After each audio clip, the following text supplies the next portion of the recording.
You mentioned the California Environmental Quality Act. Are progressive environmentalists, have they become part of the problem, slowing down the very clean energy projects that they claim to support? Look, I think the simplest way to think about this question is just the old line, the perfect is the enemy of the good.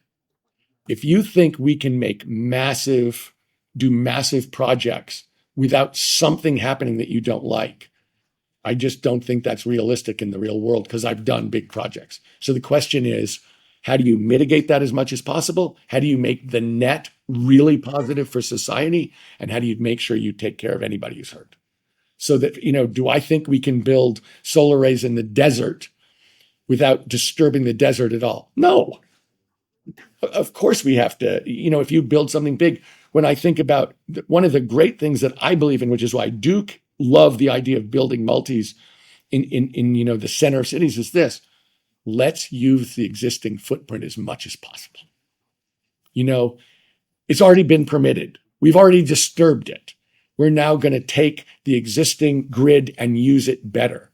We're now going to take the existing flat roofs and put solar panels on them. We don't have to get any permits.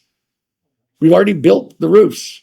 We can produce energy. Let's figure out how to use the existing footprint more efficiently and better. And let's use technology to do it so that as much as possible, we avoid any of this negative side effects. But if you think you're going to do huge things without any negative side effects, then you're in California and you don't get anything done.